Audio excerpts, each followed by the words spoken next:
আমাকে শোনা যাচ্ছে? আমাকে শোনা যাচ্ছে? Yes, ma'am, you are audible.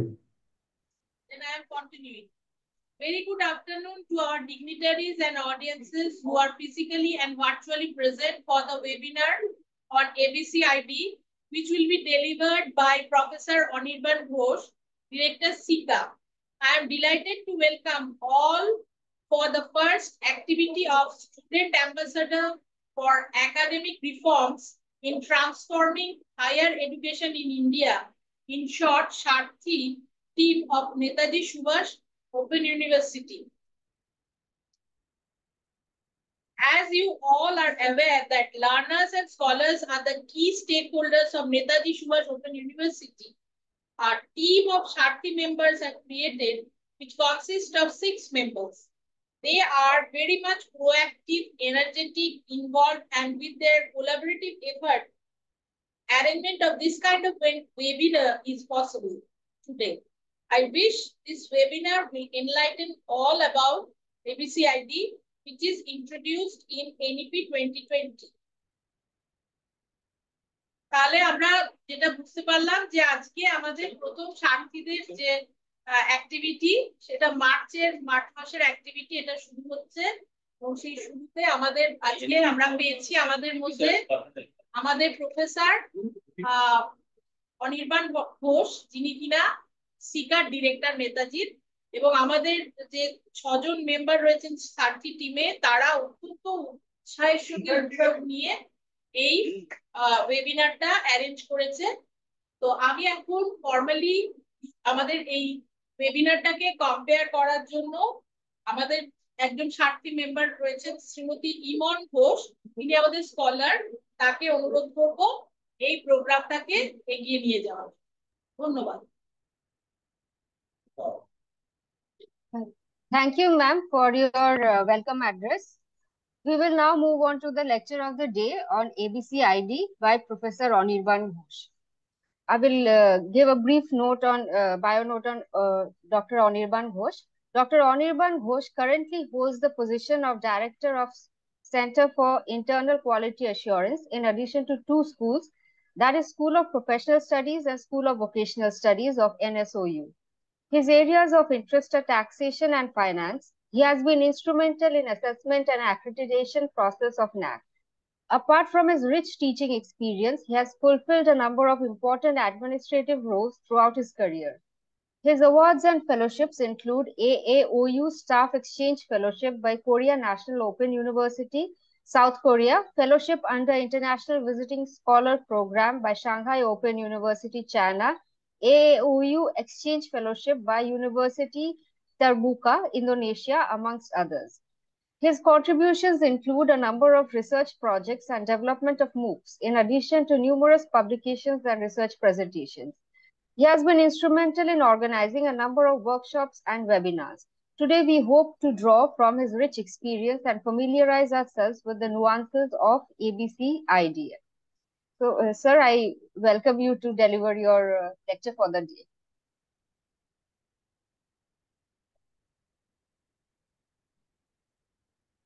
Limon, let him arrange his PPT. He'll be giving his speech shortly. Okay, ma'am. Okay, ma'am.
নমস্কার,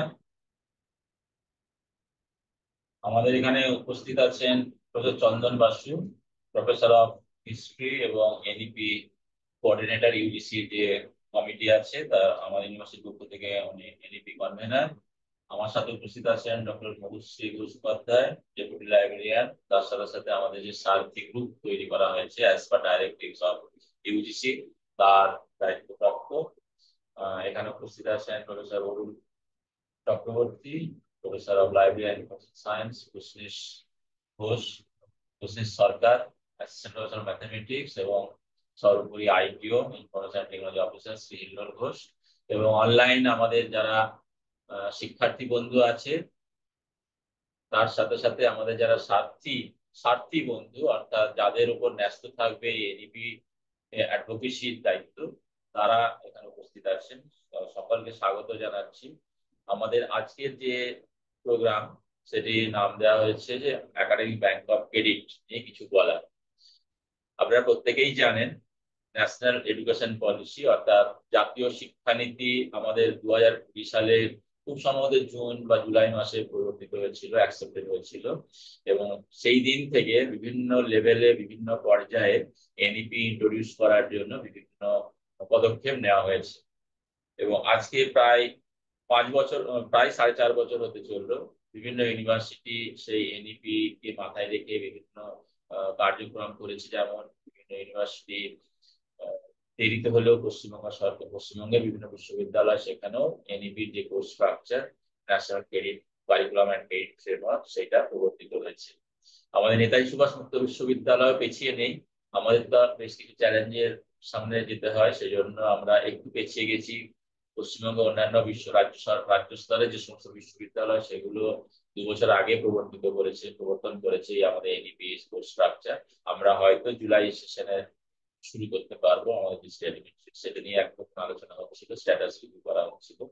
তো আজকে আমরা যেটা আলোচনা করব একাডেমিক ব্যাংক অফ ক্রেডিট। তবে একাডেমিক ব্যাংক অফ ক্রেডিটে যাওয়ার আগে আমি যেটা বলার চেষ্টা করব, নিউ এডুকেশন পলিসিতে কি বলা হলো। এখানে একটা প্যারাডাইম শিফট হয়েছে বলা যেতে পারে।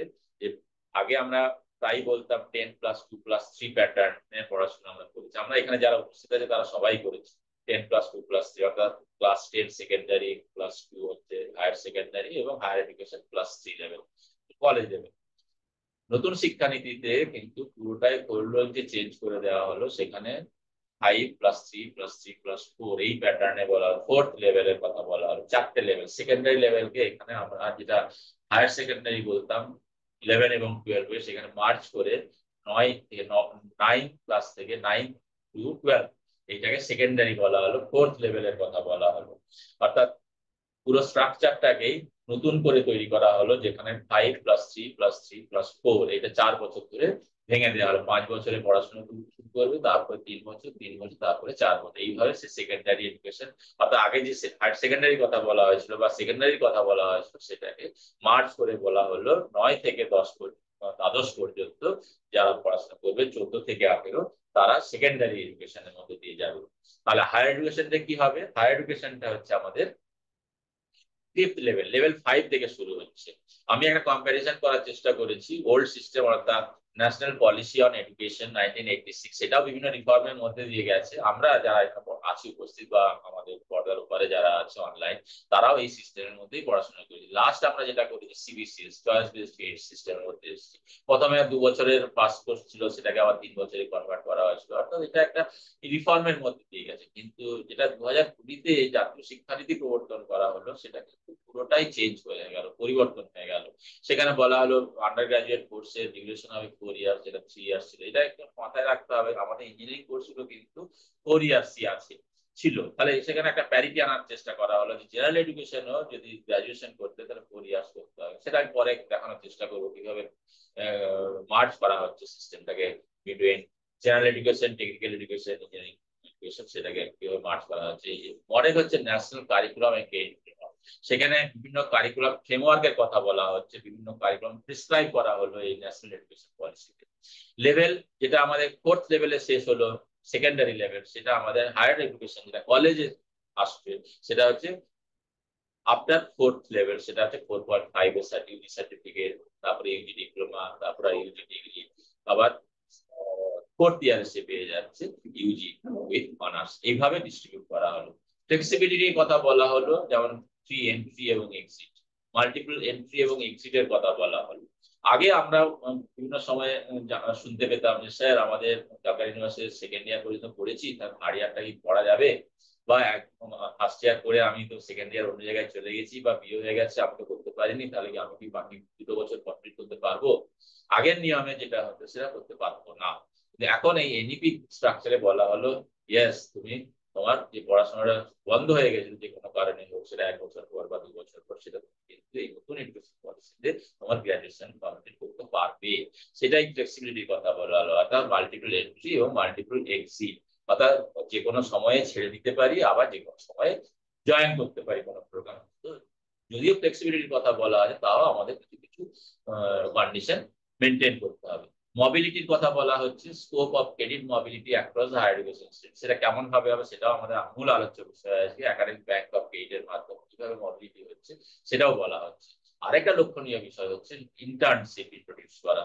কিভাবে এটা হবে, এক্সিকিউশন হবে, সেটা তো পরে আলোচনা সাপেক্ষ, কিন্তু নিউ এডুকেশন পলিসিতে যে কোনো আন্ডার গ্রাজুয়েট ডিগ্রি কোনো স্টুডেন্ট করুন না কেন, তাকে ইন্টার্নশিপের মধ্যে দিয়ে যেতে হবে। আমাদের যদি কোর্স স্ট্রাকচারটা দেখি, সেখানে দেখতে পাবো যে ইন্টার্নশিপ একটা কম্পালসারি বা ম্যান্ডেটরি কম্পোনেন্ট, অর্থাৎ কিছু হ্যান্ডস অন ট্রেনিং এর ব্যবস্থা যদি করা যায়, যাতে করে তাদের এমপ্লয়াবিলিটি বাড়বে, অর্থাৎ তারা কাজের একটা সুযোগ পাবে, বা ওভার হোলিস্টিক ডেভেলপমেন্ট হবে কাজের জায়গায় তাদেরকে এবং অভিজ্ঞতা হচ্ছে। কারণ শুধু হার্ডকোর স্কিল দিলেই হবে না। আমি ধরে নিচ্ছি ডোমেন স্পেসিফিক স্কিল তারা একটা অ্যাকোয়ার করে 4 বছর শেষে, কিন্তু সেই হার্ডকোর স্কিলের সাথে সাথেও তাকে এক্সট্রা কিছু স্কিল তাকে দিতে হবে, পেতে হবে বা থাকতে হবে, যাতে তার এমপ্লয়ার তাকে নিয়োগ করে। যেমন টিম বিল্ডিং স্কিল থাকতে হবে, লিডারশিপ স্কিল থাকতে হবে, কমিউনিকেশন স্কিল থাকতে হবে। সেগুলো হয়তো আমরা অনেক সময় অ্যাভয়েড করে যাই। আমরা ক্লাসে যাই, আমরা হয়তো আমার কমার্স বিষয় পড়ালাম বা স্যার হয়তো ইতিহাস বিষয় পড়ালাম, কিন্তু তার সাথে সাথেও তার যে অন্যান্য যে ডেভেলপমেন্ট গুলো, যে স্কিল গুলো আছে, যেগুলো অ্যাট্রিবিউট আছে, সেগুলো ডেভেলপ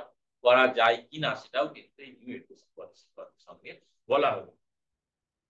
অর্থাৎ এই যে ইমপ্লিমেন্টেশন অফ এনইপি 2020, সেখানে বিশেষ যে ফিচার্স গুলো, সেগুলো হচ্ছে national curriculum and credit framework, যেটা আমরা প্রত্যেককে ফলো করতে হবে। সেটা 3 বছর হতে পারে, 4 বছর হতে পারে। মাল্টিপল এন্ট্রি এন্ড এক্সিটের কথা বলা হলো, অর্থাৎ যারা ফার্স্ট ইয়ার, 2nd ইয়ার, 3rd ইয়ার, সেখানে যে কোনো ফার্স্ট ইয়ার কমপ্লিট করে বেরিয়ে যেতে পারে, আবার 2nd ইয়ার কোথাও জয়েন করতে পারে, আবার 3rd ইয়ারেও গিয়েও জয়েন করতে পারে। এই ফ্লেক্সিবিলিটি গুলো বলা হলো। মাল্টিডিসিপ্লিনারি আর ইন্টারডিসিপ্লিনারি কোর্সের কথা বলা হচ্ছে, অর্থাৎ আমরা যদি কোর্স স্ট্রাকচারটা দেখি, একটা হোলিস্টিক ডেভেলপমেন্টের কথা বলা হচ্ছে। সেখানে বিভিন্ন ধরনের কোর্সের কথা বলা হচ্ছে। সেখানে যেমন কোর কোর্সের কথা জানতে পাওয়া, আগে যেগুলোকে আমরা মেজর বলতাম, সেই কোর কোর্সের কথা বলা হচ্ছে, ইলেকটিভ কোর্সের কথা বলা হচ্ছে। আর মাল্টিডিসিপ্লিনারি, অর্থাৎ আমি কমার্সের স্টুডেন্ট, কমার্স করে তার সাথে সাথে হিস্ট্রি বা জিওগ্রাফি পড়া যায় কিনা, সেগুলোও কিন্তু এখানে প্রভিশন রাখা হচ্ছে। বা সায়েন্সের কিছু সাবজেক্ট পড়া যায় কিনা, মাল্টিডিসিপ্লিনারি কথা বলা হচ্ছে সেখানে। অর্থাৎ একটা স্পেসিফিক ডিসিপ্লিনের সাথে সাথে তার অন্য কিছু জায়গায় যদি তার কোনো ইন্টারেস্ট থাকে, সেই কোর্সও পড়ার একটা অনুমতি দেওয়া হচ্ছে। শুধু এমডিসির কথা বললে হবে না, এখানে আমাদের এবিলিটি এনহ্যান্সমেন্টের আরেক ধরনের কোর্সের কথা বলা হচ্ছে, স্কিল ডেভেলপমেন্টের কথা, স্কিল এনহ্যান্সমেন্টের কথা বলা হচ্ছে, ভ্যালু অ্যাডেড কোর্সের কথা বলা হচ্ছে। অর্থাৎ শুধু কোর কোর্স পড়াটা হচ্ছে না, এখানে আমাদের মাল্টিডিসিপ্লিনারি একটা এসেন্স থাকছে। তেমন একইভাবে আমাদের যে এবিলিটি বাড়ানোর স্কোপের কথা বলা হচ্ছে, স্কিল বাড়ানোর কথা বলা হচ্ছে, এটা ইন্টার্নশিপ হচ্ছে, তাহলে এগুলোর সাথে সব ইন্টিগ্রেট করার চেষ্টা করা হচ্ছে। এনইপিতে ক্রেডিট ফ্রেমওয়ার্ক একটা বানানো হচ্ছে, ক্রেডিট ফ্রেমওয়ার্কের মধ্যে সমস্ত কিছু অ্যালাইন করে দেওয়া হচ্ছে, ইন্টিগ্রেট করার চেষ্টা করা হচ্ছে। অর্থাৎ 4 বছর বাদে যে স্টুডেন্ট বেরোচ্ছে কোনো কলেজ থেকে বা ইউনিভার্সিটি থেকে, তাকে আমরা এক্সপেক্ট করবো তার বেশ কিছু অ্যাট্রিবিউটস থাকবে, তার প্রবলেম সলভিং স্কিল থাকবে, তার ক্রিটিক্যাল থিঙ্কিং স্কিল থাকবে, he can lead the team, সেরকম লিডারশিপ স্কিল থাকবে। অবশ্যই আমাদের চলবে না, এথিক্যাল প্র্যাকটিসটাও থাকতে হবে। আমি সবকিছু জানলাম, আনএথিক্যাল কাজ করলাম, তা বললে হবে না, তার সাথে এথিক্স এর কম্পোনেন্টটা থাকবে। তাহলে এই সমস্ত বিষয়গুলোই এখানে অ্যাড্রেস করার চেষ্টা করা হচ্ছে। আমি যে কোয়ালিফিকেশন ফ্রেমওয়ার্কের কথা বলছিলাম, এখানে এনইপি ইন্ট্রোডিউস হয়েছে বটে, কিন্তু তার সাথে সাথে কি করে এগুলো এক্সিকিউট হবে, তার জন্য কিন্তু ইউজিসি, এআইসিটি এবং এনসিটি মিলে এই ধরনের কোয়ালিফিকেশন ফ্রেমওয়ার্ক তৈরি করেছে। সবাই মিলে একটা প্ল্যাটফর্ম তৈরি করা আছে, যেটাকে আমরা বলছি national higher education qualification framework, which is made for higher education institution আর technical institution national skill qualification framework, এটা খুব ইম্পর্টেন্ট, কারণ আমরা যখন এনইপির কথা বলবো সেখানে কিন্তু স্কিলের কম্পোনেন্টও ইন্টিগ্রেট করা হচ্ছে। অর্থাৎ প্যারালালি যে এনএসপিএফ এর কথা বলা হচ্ছে, যারা হায়ার এডুকেশন কোয়ালিফিকেশন ফ্রেমওয়ার্কের মধ্যে দিয়ে যাবে, তারাও কোয়ালিফিকেশন যদি করে, কোনো কোয়ালিফিকেশন বলতে গেলে স্কিলকে মিন করা হচ্ছে, তাহলে স্কিল করছে তাহলে তাকে একটা প্যারিটি আনার চেষ্টা করা হচ্ছে। তাহলে এখান থেকে হায়ার এডুকেশন থেকে একটা ডিগ্রি করলো, স্কিল কোয়ালিফিকেশন একটা করলো, তার সাথে অ্যালাইন করে তাকে সেই কোয়ালিফাইড করা হচ্ছে।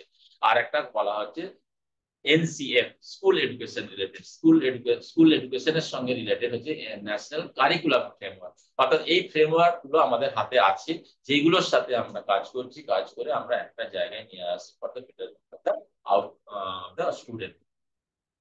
এটাকে এখানে এইভাবে একটা পিক্টোরিয়াল রিপ্রেজেন্টেশনের মাধ্যমে দেখানোর চেষ্টা হয়েছে। এনসিআরএফ, ন্যাশনাল ক্রেডিট ফ্রেমওয়ার্ক, এটা ইন্টিগ্রেট করছে, তার মধ্যে করছে national curriculum framework, national skill qualification framework, আর একটা national higher education qualification framework. National higher education skill qualification ফ্রেমওয়ার্কে কি বলছে, এইটা আমরা একটা বলতে পারি যে কি কি কম্পোনেন্ট থাকবে। আমরা যে পড়াচ্ছি কোনো কলেজ বা বিশ্ববিদ্যালয়ে যে পড়াচ্ছে, যে আমরা তো ডেলিভারি করি, তার কম্পোনেন্ট গুলো কি হবে, একটা স্টাডি আমাদের স্টুডেন্টরা যে স্টাডি করে তার কম্পোনেন্ট গুলো কি কি হবে, একটা হোলিস্টিক ডেভেলপমেন্ট যদি করতে হয়, একটা টিচিং যেটাকে পেডাগজি বলি আমরা সাধারণত, তাহলে লেকচার থাকতে পারে, ল্যাবরেটরি থাকতে পারে, প্র্যাকটিক্যাল থাকতে পারে, ওয়ার্কশপ থাকতে পারে, ফিল্ড বেসড লার্নিং থাকতে পারে, ইন্টার্নশিপ যেটা খুব ইম্পর্টেন্ট আমাদের এনইপির ক্ষেত্রে, সেটা কিভাবে এক্সিকিউশন হবে সেটা তো আলোচনা সাপেক্ষ, কারণ অনেক গ্রাম আছে, গ্রামে কলেজ আছে, সেখানে আমরা কিভাবে ইন্টার্নশিপ করবো সেটা অবশ্যই ওয়ে আউট করতে হবে। তবে যেমন চ্যালেঞ্জ থাকে, তার ওয়ে আউটও থাকবে, তার স্কোপও থাকবে, অপরচুনিটি থাকবে, সেগুলোকে আমাদের এক্সপ্লোর করতে হবে। আর তার সাথে সাথে কমিউনিটি দেখতে, কমিউনিটি সার্ভিস, অর্থাৎ কমিউনিটিতে আমাদের ছেলে মেয়েদের নিয়ে যেতে হবে, সেখানে কিভাবে তারা ইন্টারেক্ট করছে সেটাও আমাদের বিচার্য বিষয়।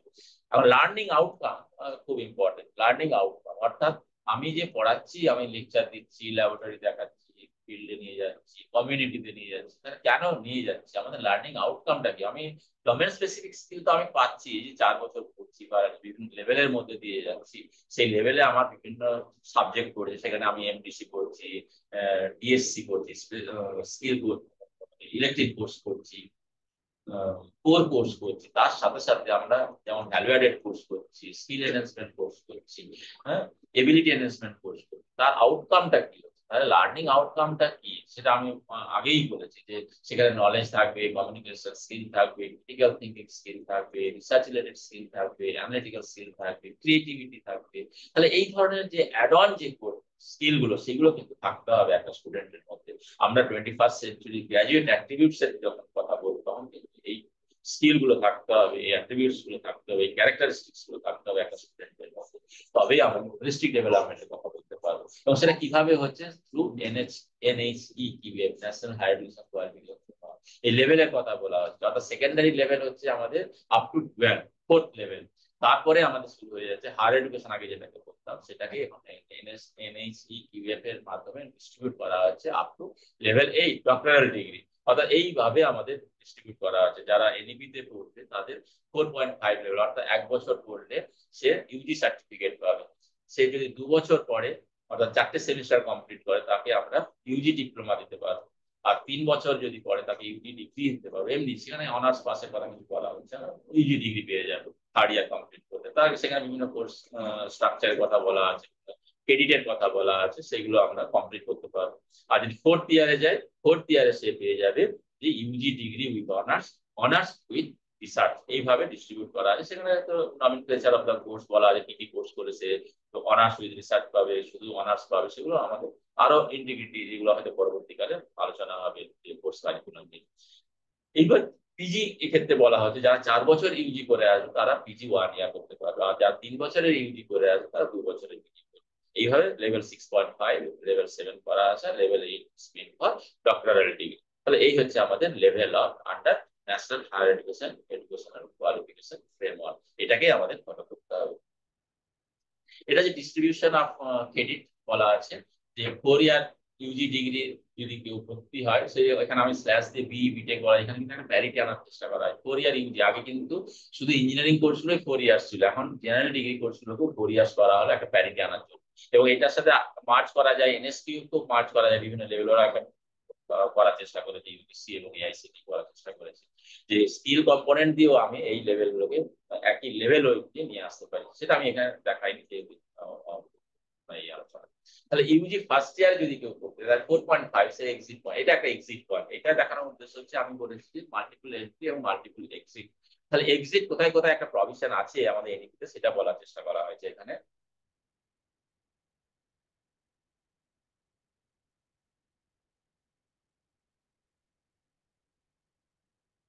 এই ছবি টবি নিয়ে নিও। এখানে দেখলে বোঝা যাবে যে ইউজি ফার্স্ট ইয়ার 4.5 লেভেল। এখানে যে নিয়মটা আমাদের বলা হবে প্রত্যেক স্টুডেন্টকেও ধরে দেখে নিতে হবে যে প্রত্যেক সেমিস্টারে মিনিমাম 20 ক্রেডিট তাকে পড়তে হবে, অর্থাৎ ইয়ারলি এখানে হিসাব করেছি পার ইয়ার তাকে 40 ক্রেডিট পড়তে হবে। এবং টোটাল ক্রেডিট আর্ন যেটা হবে সেটা হচ্ছে যে এনসিআরএফ এর লেভেল বলা আছে 4.5, সেটা মাল্টিপ্লাই করলে 180 ক্রেডিট আসছে। টোটাল 180 ক্রেডিট তাকে কমপ্লিট করতে হবে। তাহলে এইভাবে করে করে ইউজি সার্টিফিকেট পাবে। যদি 2 বছর করতে পারে তাহলে তাকে আমরা ইউজি ডিপ্লোমা দেবো, ইউজি 3 ইয়ার ইউজি ডিগ্রি পাবে। তাহলে তার মিনিমাম যে রিকোয়ারমেন্ট সেই ক্রেডিট গুলো কিন্তু তাকে আর্ন করতে হবে। যদি ইউজি 4th ইয়ারে যায় তাহলে সে ইউজি ডিগ্রি উইথ অনার্স পাবে, অথবা পিজি ডিপ্লোমা সে পেতে পারে। কারণ যারা 4 বছরের ইউজি করবে তাদের ক্ষেত্রে কিন্তু পিজি 1 বছরের হয়ে যাবে, তাহলে ফার্স্ট ইয়ার যেটা হয়ে যাবে সেটা পিজি ডিপ্লোমা হয়ে যাবে। আর যারা 3 ইয়ার্স ইউজি করে আসবে তারা 2 ইয়ার্স এর পিজি করবে। তাহলে এই হচ্ছে আমাদের কোর্স স্ট্রাকচারটা। কিন্তু এখানে মূল বিষয় হচ্ছে ন্যাশনাল ক্রেডিট ফ্রেমওয়ার্ক, যেটা আমি আগের স্লাইডে দেখানোর চেষ্টা করেছি। ন্যাশনাল ক্রেডিট ফ্রেমওয়ার্কের সাথে 3টে জিনিস লিঙ্ক করা হচ্ছে। একটা হচ্ছে national higher education qualification framework, একটা হচ্ছে national skill qualification framework NSQF, আর একটা হচ্ছে ন্যাশনাল কারিকুলাম ফ্রেমওয়ার্ক যেটা which is paid for the school education. অর্থাৎ এই 3 থেকে নিয়ে ন্যাশনাল ক্রেডিট ফ্রেমওয়ার্কে একটা প্যারিটি আনার চেষ্টা করা হচ্ছে। এইবারে চলে আসছি যে এবিসি কি, একাডেমিক ব্যাংক অফ ক্রেডিট। আমরা বলেছি যে এনইপি আমাদের কি দিচ্ছে, মাল্টিডিসিপ্লিনারি অ্যাপ্রোচ শেখাচ্ছে, স্কিল এনহ্যান্সমেন্টের স্কোপ দিচ্ছে, আর ফ্রি মোবিলিটির কথা বলছে। যে ফ্রি এন্ট্রি অর্থাৎ মাল্টিপল এন্ট্রি এবং এক্সিটের কথা বলা। কিন্তু এটা করতে গেলে আমি কি একটা মেকানিজম দরকার। সেই মেকানিজমটাই হচ্ছে একাডেমিক ব্যাংক অফ ক্রেডিট। আমাদের যেমন ব্যাংকে রিসোর্স থাকে, রিসোর্স বলতে ফাইন্যান্স থাকে, বোর্ড থাকে, টাকা পয়সা থাকে।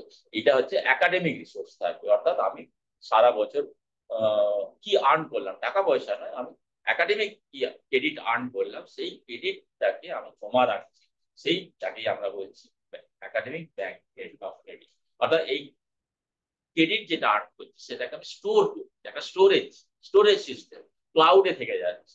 সেই ক্লাউডটা অবভিয়াসলি ইউজিসি মেনটেন করছে বা মিনিস্ট্রি অফ এডুকেশন মেনটেন করছে, কন্ট্রোল করছে। কিন্তু একটা আমাদের ক্লাউড বেসড একটা অ্যাকাউন্ট তৈরি হলো, যেখানে আমরা টাকা পয়সার পরিবর্তে, গোল্ডের পরিবর্তে, অর্নামেন্টের পরিবর্তে, জুয়েলারির পরিবর্তে আমরা আরো দামি জিনিস স্টোর করছি। সেটাকে আমরা বলছি একাডেমিক ক্রেডিট। আমি সারা বছর পাস করলাম, কষ্ট করলাম, পরীক্ষা দিলাম, এবার ক্রেডিট আর্ন করলাম, যেটা আগে টেবিলে দেখালাম যে 180 ক্রেডিট আমি আর্ন করলাম।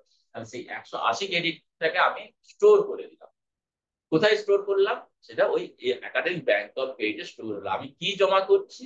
আমি যে আর্ন করলাম, পড়াশোনা করে যে সার্টিফিকেট, যে ক্রেডিট আর্ন করলাম সেটাকে স্টোর করতে হবে। টাকা পয়সা আর্ন করে আমি তো ভল্টে রাখবো, ব্যাংকের ভল্টে রাখবো। কিন্তু একাডেমিক ব্যাংক অফ ক্রেডিট যেটা, সেটা হচ্ছে ক্লাউড বেসড একটা অ্যাকাউন্ট, যেখানে আমাদের প্রত্যেকটা স্টুডেন্টের একটা অ্যাকাউন্ট খোলা হবে। খোলা হচ্ছে সেখানে সমস্ত ক্রেডিট আমরা জমা রাখবো। ক্রেডিট বলতে ধার নয়, ক্রেডিট বলতে ওই যে ক্রেডিট আর্ন করলাম ন্যাশনাল ক্রেডিট ফ্রেমওয়ার্কের আন্ডারে, সেই ক্রেডিটটা আমি সেই স্কুল এডুকেশন থেকে একদম পিএইচডি করলাম যে আর্ন করলাম, সেই ক্রেডিট স্টোর করে রাখবো। That is the implication of the academic bank of credit. তাহলে এই হচ্ছে আমি একটা অ্যাকাউন্ট কেন অ্যাকাউন্ট খুলছি? তাহলে যে ক্রেডিটটা আমি আর্ন করছি সেই ক্রেডিটটা জমা রাখছি। কেন জমা রাখছি? আগেই বলেছি যে ন্যাশনাল এডুকেশন পলিসিতে বলা হলো multiple entry, multiple exit, free মোবিলিটির কথা বলা হলো। অর্থাৎ আমি 1 বছর কোর্স কমপ্লিট করে বেরিয়ে যেতে পারি, আবার সেকেন্ড ইয়ারে জয়েন করতে পারি। আবার এমনও হতে পারে আমি প্রথম বছর আমি কলকাতায় থাকলাম, কলকাতা ইউনিভার্সিটি পড়লাম, সেকেন্ড ইয়ারে আমি মহারাষ্ট্রে চলে গেলাম, সেটা বম্বে ইউনিভার্সিটিতে পড়লাম, আবার থার্ড ইয়ারে আমি অন্য কোথাও মাদ্রাসে চলে গেলাম, মাদ্রাস ইউনিভার্সিটি পড়লাম। তাহলে এইভাবে আগের সিস্টেমে আমার কোনো কন্টিনিউটি থাকতো না। আমি যেখানেই যাই না কেন আমাকে শুরু করতে হতো প্রথম বছর থেকে। কিন্তু এই এনইপিতে বলা হলো না, তুমি যে 1 বছর ডিভোট করেছো কোনো একটা পার্টিকুলার ইউনিভার্সিটিতে, সেই ইউনিভার্সিটি যে ক্রেডিট আর্ন করেছো সেটা স্টোর থাকবে একাডেমিক ব্যাংক অফ ক্রেডিট নামক একটা ক্লাউড বেসড অ্যাকাউন্টে থাকবে। যে ক্রেডিটটা আমি পরবর্তীকালে ইউজ করতে পারবো। তাহলে এখানে বলছি যে আমি ডিপোজিট রাখছি, রিকগনাইজ করছি, মেনটেন করছি, অ্যাকুমুলেট করছি এবং ট্রান্সফার করছি। কিভাবে করছি সেই মেকানিজমটাই হচ্ছে একাডেমিক ব্যাংক অফ ক্রেডিট। তাহলে আমি আর্ন করলাম, সেই ক্রেডিটটা আমি ডিপোজিট করলাম। সেই ডিপোজিট শুধু করলেই হবে না, that should be recognized by the university. আমাদের এখানে ভারতবর্ষে যেহেতু এটা ইউজিসির একটা major project, ministry of education সমস্ত ইউনিভার্সিটি এবিসি আন্ডারে এবিসি মেম্বার। সুতরাং যে কোনো ইউনিভার্সিটির যে ক্রেডিট অ্যাওয়ার্ড করা হচ্ছে সেই ক্রেডিটটা রিকগনাইজ করছে যে কোনো university approve by the UGC. সুতরাং আমার নেতাজি সুভাষ ওপেন ইউনিভার্সিটি যদি কেউ ক্রেডিট আর্ন করে এবং সেই ক্রেডিটটা যদি জমা থাকে একাডেমিক ব্যাংক অফ ক্রেডিটে, পরবর্তীকালে সেইটা এবং সেই সেই সেই যে ক্রেডিটটা জমা করলো, ডিপোজিট থাকলো, সে that credit earn from the Netaji Subhas open university can be recognized by Maharashtra, Mumbai university, Chennai university, Delhi university. তাহলে এই জায়গাটা কিন্তু একটা জায়গায় মোবিলিটির কথা বলা হলো, কনভার্জেন্সের কথা বলা হচ্ছে। এবং এখন বর্তমানে এনইপির আন্ডারে কোনো ডেভিয়েশন করা হয়নি between regular system, online system, blended system, virtual system. অর্থাৎ যে কোনো জায়গা থেকে, যে কোনো এবং ওডিএল সিস্টেম অবভিয়াসলি, যে কোনো ইনস্টিটিউট থেকেই আমি ক্রেডিট আর্ন করি না কেন, সেই ক্রেডিটটা যে কোনো ইউনিভার্সিটি সেটা অ্যাকসেপ্ট করে, provided it is accepted or approved by their respective statutory committees। সেখানেও প্রোভাইডেড বলে বেশ কিছু কন্ডিশন বলা যায়, এমনি তো হতে পারে না, বেশ কিছু সবসময় কন্ডিশন ইম্পোজ করা হয় যে কিছু বেনিফিট পেতে গেলে কিছু কন্ডিশন আমাকে কমপ্লাই করতে হবে। তাহলে এই হচ্ছে আমার academic bank of credit earn করলাম, রিকগনাইজ করলো, এবং যে ক্রেডিটটা আমি আর্ন করলাম সেটা আমি পরবর্তীকালে রিডিম করতে পারি, অর্থাৎ ইউজ করতে পারি, ট্রান্সফার করতে পারি। আমি নেতাজি সুভাষ ইউনিভার্সিটি ক্রেডিটটা আর্ন করলাম, সেই ক্রেডিটটা আমি বোম্বে ইউনিভার্সিটি গিয়ে ইউজ করতে পারি, ক্রেডিট ট্রান্সফার করতে পারি। সেটা সেই তার জন্য তো একটা কমন প্ল্যাটফর্ম থাকা দরকার। আমি তো বললেই বোম্বে ইউনিভার্সিটি নিয়ে নেবে না, বা চেন্নাই ইউনিভার্সিটি নেবে না, বা দিল্লি ইউনিভার্সিটি নেবে না, তার জন্য একটা কমন প্ল্যাটফর্ম থাকবে। সেই প্ল্যাটফর্মটাই হচ্ছে একাডেমিক ব্যাংক অফ ক্রেডিট। এবং আমি যে ক্রেডিট আর্ন করেছি সেই ক্রেডিটটা আমি ইউজ করবো to complete my degree course. তাহলে তখন সেটাকে আমরা রিডেমশন করা, রিডিম করা। শেয়ার মার্কেট আমার রিডিমশনের কথা খুব পপুলার, তাহলে রিডিম করছি আমরা ক্রেডিটটা। তাহলে এই হচ্ছে আমার পুরো এবিসির কাজটা। তাহলে আমাদের যেটা নিয়মের মধ্যে পড়ে, যেটা আমরা ফলো করি, সেটা যে কোনো ইউনিভার্সিটি ফলো করে 40 credit equivalent to 12 hours of notional learning. Notional learning আমরা এই কারণে কথাটা ইউজ করি যে আমরা ফিক্সড বলতে পারি না 1200 আওয়ার্সই তুমি পড়ো, কিন্তু 40 ক্রেডিটে যদি কোর্স থাকে তাহলে পার credit 30 hours of teaching learning process. তাহলে 30 আওয়ার্স পার ক্রেডিট, অর্থাৎ 40 ক্রেডিট আমি বলেছি ইয়ারলি আমার 40 ক্রেডিট, অর্থাৎ সেমিস্টার ওয়াইজ আমাকে 20 ক্রেডিট অ্যালট করা হচ্ছে। অর্থাৎ এক বছরে আমাকে 40 ক্রেডিট করতে হবে। নোশনালি আমাকে 1200 আওয়ার রিপোর্ট করতে হবে। এই 1200 আওয়ারের লার্নিং এর মধ্যে আমার কি কি থাকবে, সেখানে আমি যদি নেতাজি সুভাষ ওপেন ইউনিভার্সিটির কনটেক্সটে বলি, সেখানে আমাদের স্টাডি মেটেরিয়াল থাকবে পড়ার জন্য, সেখানে আমাদের বিসিবি অ্যাটেন্ড করার জন্য থাকবে টাইম, সেখানে আমার অ্যাসাইনমেন্ট লেখার জন্য টাইম থাকবে, লাইব্রেরি ওয়ার্ক থাকবে, সেলফ স্টাডি থাকবে। তাহলে এতগুলো কম্পোনেন্ট নিয়েই আমার ন্যাশনাল লার্নিং এর কথা বলা হচ্ছে। তাহলে এক বছর আমাদের এইভাবে পড়াশোনা করতে হবে, তবে আমি 180 ক্রেডিট কমপ্লিট করতে পারবো। ওভারঅল ক্রেডিট আমি আগে টেবিলে দেখিয়েছি, credit point into NCRF level, যেটাকে 4.5, 5, 5.5, 6, 6.5, that is the NCRF level. আর অ্যাসাইনমেন্ট অফ ক্রেডিট অনলাইন, যেটা আমি আগেই বললাম যে এখানে আর কোনো ডিভিশন করা হয়নি, সব একবার করা হলো। অর্থাৎ কনভার্জেন্স কিন্তু অ্যালাউ করে দেওয়া হলো যে তুমি অনলাইন থেকে করে তোমাকে আমরা নেবো না, বা তুমি ওডিএল থেকে করে এসো তোমার ক্রেডিট আমি নেবো না, সেই বলার স্কোপ আর এখন নেই। এটা আমি আগেই বলেছি, একাডেমিক ফ্লেক্সিবিলিটির কথা বলেছি, যে আমি সাপোজ আমি যদি এই সুভাষ ইউনিভার্সিটির কথা বলে, আমার এখানে স্টুডেন্টরাও হয়তো আছে বা ছাত্রীরা আছে, তাদের ক্ষেত্রে এটা খুব ইম্পর্টেন্ট, কারণ তাদেরকে আবার নিয়ে যেতে হবে আরো ব্রডার এরিয়াতে, আরো এরিয়াটা বড় হবে। যারা ছাত্রী আছে, ওয়ান কাইন্ড অফ ওরিয়েন্টেশন, তারা এইটা আবার নিচের লেভেলে নিয়ে যাবে, স্টুডেন্টদের জন্য নিয়ে যাবে। যে ধরি আমি এখানে ইউজি সার্টিফিকেট করেছি, আমি এক বছর বাদে পড়াশোনা ছেড়ে দিচ্ছি, কোনো কারণে আমাদের বিয়ে হয়ে গেছে, মেয়েদের ক্ষেত্রে বা চাকরির ক্ষেত্রে আমি ট্রান্সফার হয়ে গেছি, তাহলে আমার পড়াটা কি জলে চলে যাবে? যে এক বছরে 180 ক্রেডিট করলাম না, এই নতুন সিস্টেমে কিন্তু সেটা জমা থাকবে। 180 ক্রেডিট যে আমি আর্ন করি সেটা জমা থাকবে, এবং সেটা আমি পরবর্তীকালে ইউনিভার্সিটি বা যেখানেই যাই না কেন, সেই ইউনিভার্সিটি সেটাকে আমি রিডিম করতে পারবো, রিডিম অর্থাৎ ইউজ করতে পারবো। এবং এই ধরনের যে আমি স্টোর করছি ক্রেডিট গুলোকে, সেই ক্রেডিটটা আপ টু 7 ইয়ার্স ভ্যালিড থাকবে আপ টু 7 ইয়ার্স। অর্থাৎ 7 ইয়ার্স এর মধ্যে কিন্তু আমাকে এটাকে রিডিম করে নিতে হবে, অর্থাৎ ইউজ করে নিতে হবে। এবং once it is use you can't reuse the same credit. যেমন আমি ব্যাংক থেকে টাকা তুললে আমি কি আবার সেই টাকাটা খরচ যখন করে আমার কাছে থাকে, সেরকমই আমার যে ক্রেডিটটা আমি আর্ন করেছি কষ্ট করে, আমি স্টোর করে গেলাম, once it is use or redeem, সেই মুহূর্তে কিন্তু ওই ব্যালেন্সটা জিরো হয়ে যাবে। আমাকে আবার আর্ন করবো, কারণ আমি তো একবার ক্রেডিট আমি একবারই ইউজ করতে পারবো কমপ্লিশন অফ মাই ডিল। তো সেই মেকানিজমটা কিন্তু এখানে করা আছে। তাহলে ক্রেডিট অ্যাকুমুলেশন, আমি ক্রেডিট আর্ন করছি, ক্রেডিট অ্যাকুমুলেট করছি, বিভিন্ন সেমিস্টার ধরে ধরে আমি পড়াশোনা করছি, আমি যে ক্রেডিটটা আর্ন করছি সেই ক্রেডিটটা আমি স্টোর করছি। ক্রেডিট রিকগনিশন, অর্থাৎ আমি যে ক্রেডিটটা আর্ন করলাম সেই ক্রেডিটটা রিকগনাইজ করছে কারা, অন্যান্য ইউনিভার্সিটি, তবে তো সে আমাকে পারমিশন দেবে ট্রান্সপারেন্ট। তাহলে ক্রেডিট রিকগনাইজ করে, ক্রেডিট কারা রিকগনাইজ করছে, all the universities under UGC, সবাইকেই এটা করতে হবে কম্পালসারি। ক্রেডিট রিডেমশন, যে রিডেমশনের কথা বললাম, যেটা স্টোর করছি সেটা রিডিম করছি, অর্থাৎ ইউজ করছি, যে আমার ডিগ্রি কম্পিটিশনের ক্ষেত্রে বা সার্টিফিকেট কম্পিটিশনের ক্ষেত্রে বা ডিপ্লোমা কম্পিটিশনের ক্ষেত্রে আমি রিডিম করছি। ক্রেডিট ট্রান্সফারের কথা বললাম, যে আমি এক ইউনিভার্সিটি থেকে আরেক ইউনিভার্সিটি ট্রান্সফার করছি, অর্থাৎ মাঝে কিন্তু ওই ক্লাউডে আছে, আমার একাডেমিক ব্যাংক অফ ক্রেডিটে আছে। এই যে একাডেমিক ব্যাংক অফ ক্রেডিট, এইটার সাথে কিন্তু আবার ন্যাশনাল একাডেমিক ডিপোজিটরি আছে। ন্যাশনাল একাডেমিক ডিপোজিটরি বলতে যেখানে আমাদের এই যে রেজাল্ট গুলো সবই আপলোড করে দেওয়া হচ্ছে, অর্থাৎ ন্যাশনাল একাডেমিক ডিপোজিটরির সাথে এবিসি আইডি লিঙ্ক, আবার এর সাথে আরেকটা আমাদের আসছে পার্সেল আপার আইডি, সেটা আমি দেখাচ্ছি পরে কিভাবে কাজ করছে। তাহলে স্টুডেন্টের রেসপেক্টেড রেসপন্সিবিলিটি হচ্ছে যে এবিসি আইডি খোলা বা আপার আইডি খোলা। আপার আইডি অটোমেটিক্যালি আমাদের এবিসি আইডি তে লিঙ্ক হয়ে যাবে, ওই একটা আমাদের যেমন ডেবিট কার্ড বা ক্রেডিট কার্ড থাকে সেই রকমের একটা কার্ড জেনারেট হয়, ইউনিক নাম্বার, অর্থাৎ ওটা স্কুল লেভেল থেকেই আমাদের শুরু হয়ে যায়। আমার ওই ইউনিক মানে সারা ভারতবর্ষের যত স্টুডেন্ট হবে তার একটা ডেটাবেস তৈরি হচ্ছে, ওয়ান নেশন ওয়ান ডেটাবেস, এই ধরনের একটা নাম দেওয়া হয়েছে।